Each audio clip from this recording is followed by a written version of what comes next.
네, 이번 시간에는 북미 간의 핵대결사를 과거로부터 지금까지 돌아보는 조미료 시간입니다. NK투데이의 문경환 기자님 모셔서 조미료 시간 가져보도록 하겠습니다. 안녕하세요. 안녕하세요. 네, 오늘의 주제는 어떤 건가요? 네, 오늘은 한미연합 군사연습에 대해서 한번 다뤄보도록 하겠습니다. 네, 한미연합 군사 연습 뉴스에도 많이 나오고 해서 굉장히 익숙한 네. 말이긴 한데 과연 이것의 정체는 뭔가요? 네. 네. 이 정체를 알기 위해서 일단 용어부터 좀 정리를 해야 되겠는데 왜 그러냐면 한미연합 군사연습을 부르는 명칭이 너무 많습니다. 언론마다 다르고 기관마다 다르고 사람마다 다 다른데 뭐 한미 합동 전쟁 연습이라고 하는 데도 있고 한미연합 전쟁 훈련이라고 하는 데도 있고 뭐 온갖 표현들이 다 나오는데 이게 뭔가 정해진 명칭이 없는 거냐 그럼 그걸 좀 한번 따져보려고 하는 건데요. 먼저 군대 용어가 이렇게 좀 정리가 됩니다.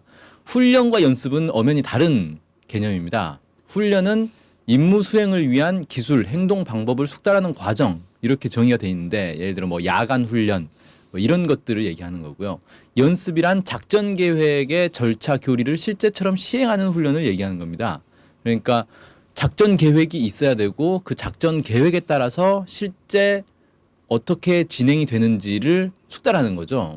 그래서 예를 들어서 이 지금 하고 있는 한미연합 군사연습의 대표적인 게 키리졸브 연습이 있고 그다음에 을지 프리덤 가디언 연습이 있는데 이것들은 모두 작전 계획 5027 그리고 지금은 이제 작전 계획 5015로 바뀌었는데 작전 계획 5015의 절차를 실제 밟아보는 거거든요. 그래서 이건 군사 연습이라고 칭하는 게 맞다. 훈련이라고 하는 건 정확한 표현은 아니다.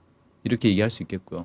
그 다음에 합동과 연합도 다른 의미를 가지고 있습니다. 합동이라는 거는 한 국가 안에 여러 군 부대가 참가하는 걸 합동이라고 합니다. 그래서 뭐 육군과 해군의 합동훈련, 육군과 공군의 합동훈련 뭐 이런 걸 얘기하는 거고요.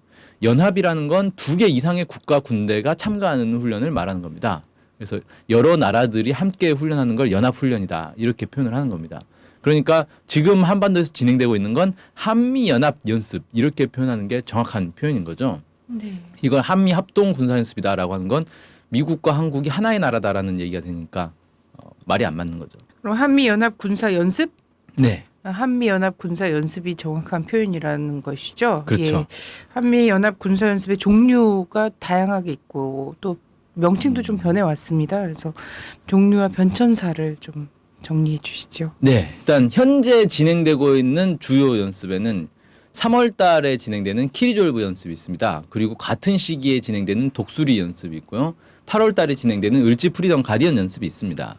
키리졸브 연습은 지휘소 연습이고 독수리 연습은 야외 기동 훈련 이렇게 좀 서로 다른 성격을 가지고 있는데요. 쉽게 말해서 지휘부에서 이 전쟁 작전 계획에 따라서 전쟁을 어떤 식으로 전개할 것인가, 부대를 어디로 이동시키고 뭐 이런 것들을 하는 건 키리졸브 연습인 거고 그 키리졸브 연습에서 지휘소에서 판단한 그런 작전들대로 실제 군 부대가 직접 움직이는 훈련이 바로 독수리 연습입니다.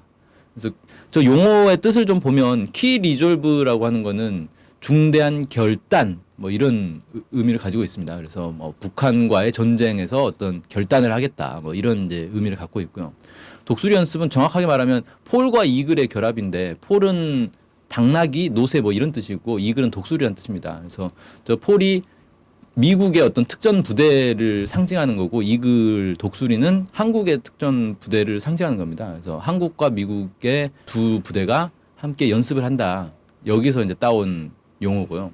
을지 프리덤 가디언 연습은 8월 달에 진행되는데 지휘소 연습입니다. 그래서 이것도 마찬가지로 지휘소에서 지휘관들이 컴퓨터 시뮬레이션 뭐 이런 걸 통해서 연습을 하는 거죠. 그래서 뭐 프리덤 가디언 그러면 자유의 수호자 뭐 이런 뜻을 가지고 있습니다. 네. 그러면 이제 이 연습들이 어떻게 지금의 이제 시점에 오게 됐는가 이걸 좀 봐야 되겠는데 많은 사람들이 이제 좀 나이 있으신 분들은 팀 스피리트 훈련 들어보셨을 거예요.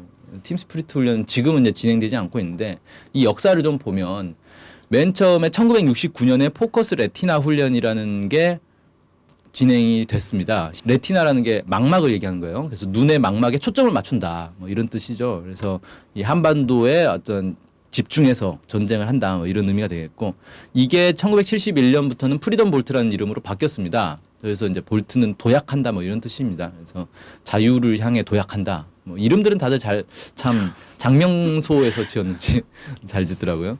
그 다음에 이제 1976년부터 시작된 게 팀 스피릿 훈련인데 저거 이제 팀의 그러니까 그 단결 팀 정신 뭐 이런 의미인 거죠. 그래서 한국과 미국의 어떤 단결을 과시하는 그런 훈련 이렇게 좀 돼 있고 이 팀 스피릿 훈련이 1993년에 와서 잠깐 중단이 됩니다. 일시적으로.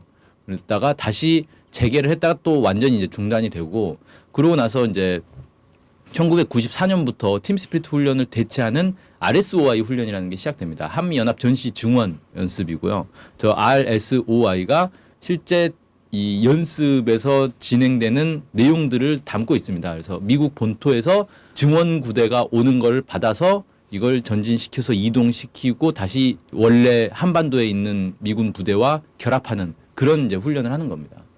그러다가 이게 2008년부터 키 리졸브 연습이라는 이름으로 바뀌게 됩니다.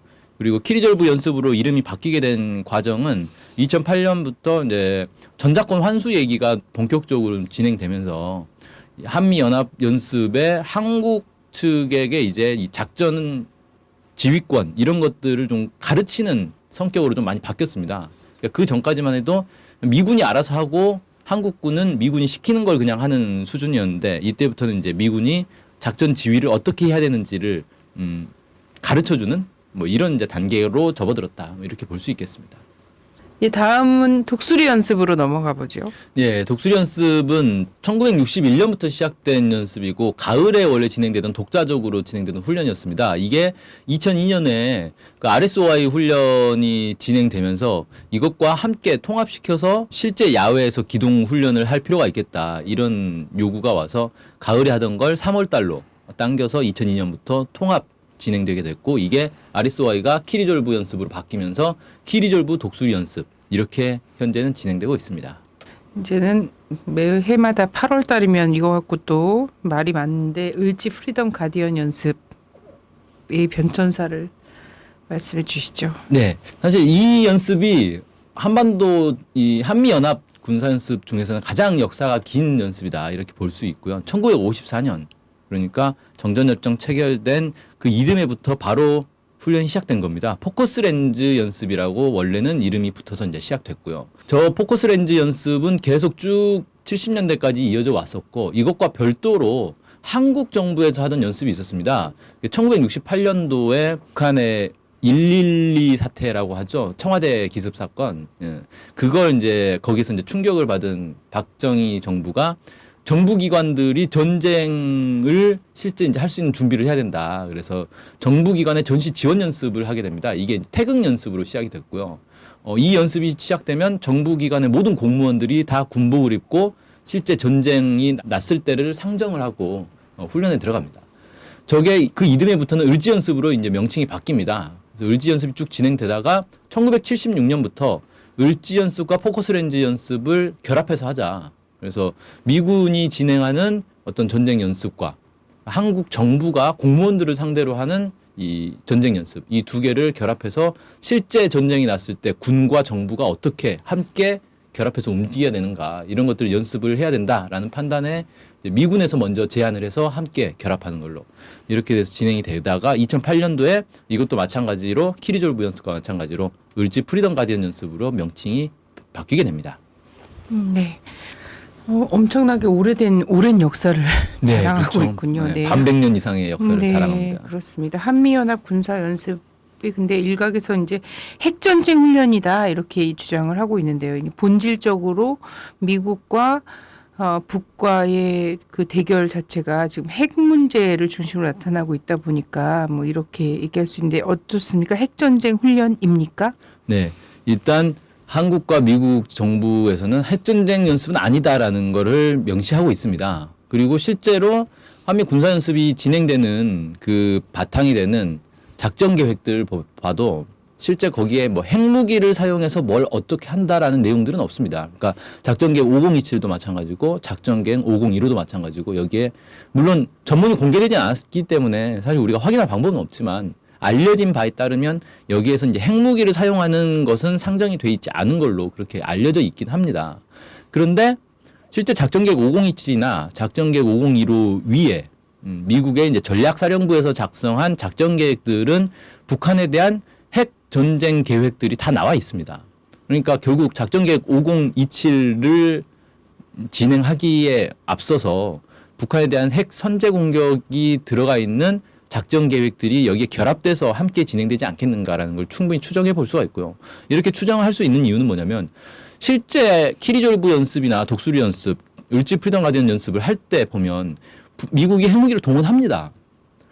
핵 폭격기를 탑재한 항공모함이 들어오고요. 핵 잠수함도 들어오고 B2나 B52 같은 핵 폭격기가 괌이나 이런 데서 한반도까지 날아옵니다. 이런 이제 실제 핵폭탄을 달고 있지는 않겠지만 핵 폭격을 할 수 있는 그런 이제 장비들, 핵 미사일을 쏠 수 있는 장비들이 들어오기 때문에 이것들이 언제든지 핵 전쟁을 할 수 있는 그런 훈련을 하고 있는 것 아닌가 이런 증거가 되는 거죠. 그래서 한미연합 군사연습은 핵전쟁 훈련이 아닌가라는 강한 의혹을 제기할 수 있는 것입니다. 네. 그럼 이런 훈련이 지금 반백년 이상 세월에 걸쳐서 진행되고 있는 배경에 대해서 좀 이야기를 해주시죠. 네.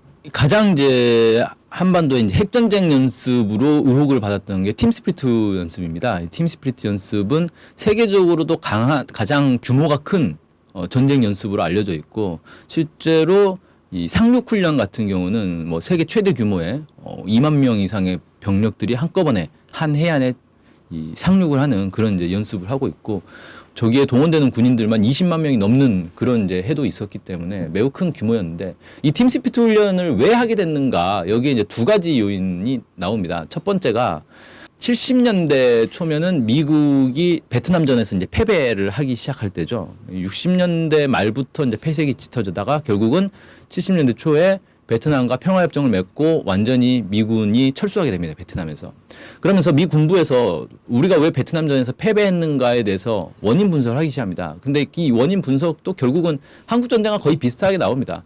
우리가 핵무기를 못 썼다. 그래서 패배한 거다. 핵무기를 왜 사용을 제한했는가. 앞으로는 핵무기를 적극적으로 사용해야 된다. 이게 이제 군부에서 요청하는 것이고요. 그런 이제 결론에 따라서 적극적 방어라는 개념을 만들어냅니다. 그러니까 말이 적극적 방어지 사실은 공격인 거고 핵무기를 이용해서 적극적으로 공격을 하겠다. 뭐 이런 개념이 나왔고 여기에 따라서 한반도 9.1 전쟁 계획이라는 게 입안이 됩니다.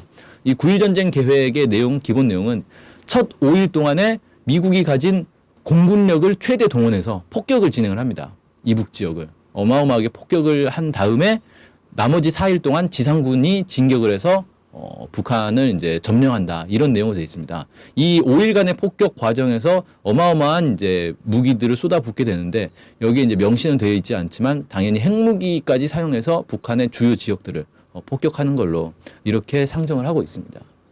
그래서 이런 계획들을 입안을 하고 실제 이런 계획이 집행할 수 있는지를 확인하기 위해서 1970년대 중반부터 미국이 팀스피리트 훈련이라는 걸 시작을 했고 핵 전쟁 연습을 하게 된 것이죠. 두 번째는 유럽에서의 어떤 변화가 있었습니다. 1975년에 전 유럽 안전보장협력 회의가 발족이 되는데 여기서 유럽에서는 한개사단 이상 연례적으로 하는 훈련을 금지를 하게 됩니다. 그러니까 그 전에는 미국이 유럽에서 충분히 훈련들 핵전쟁 연습을 할 수가 있었는데 이때부터는 핵전쟁 연습을 할 수 없게 된 상황이 됐습니다. 그래서 미국 입장에서는 뭔가 유럽을 대체할 수 있는 핵전쟁 연습 공간이 필요했고 거기에 가장 이제 알맞았던 게 바로 한반도였던 거죠. 한국에서는 전쟁 훈련을 해도 어느 누구도 뭐라고 하지 않기 때문에 한국 정부도 문제 삼지 않기 때문에 한국에서는 마음 놓고 핵전쟁 연습을 할 수 있었던 거고 그래서 1976년부터 팀스피리트 훈련을 시작을 해서 한반도에서 핵전쟁 훈련을 하게 됐다. 이렇게 좀 분석을 할 수 있겠습니다. 네, 예, 지금까지는 이제 조미료가 그 통일 콘서트의 한 꼭지가 아니라 따로 이렇게 여러분들 찾아뵙고 있었는데 이후에는 통일 콘서트의 한 꼭지로 주요 꼭지로 예, 여러분들 찾아뵙도록 하겠고요. 다음 회부터는 어떤 내용이 준비되고 있나요? 다음에. 네, 원래 이 조미료가 북미 간의 핵 대결의 역사를 살펴보는 거였는데 지금 우리가 보고 있는 북미 간의 핵 대결 현재 진행되고 있는 것을 본격적으로 이제 다루게 됩니다. 지금까지는 그 이전 단계에서 북미 간의 이제 배경을 좀 다뤄봤던 거고, 이제 다음 주부터는 본격적으로 북미 간의 핵 대결이 어떻게 치고받고 진행이 됐는지 이걸 살펴보도록 하겠습니다. 참 오늘을 이해하는데 굉장히 도움이 될 만하다고 생각이 되고요. 네, 기대가 큽니다. 감사합니다. 감사합니다. 네.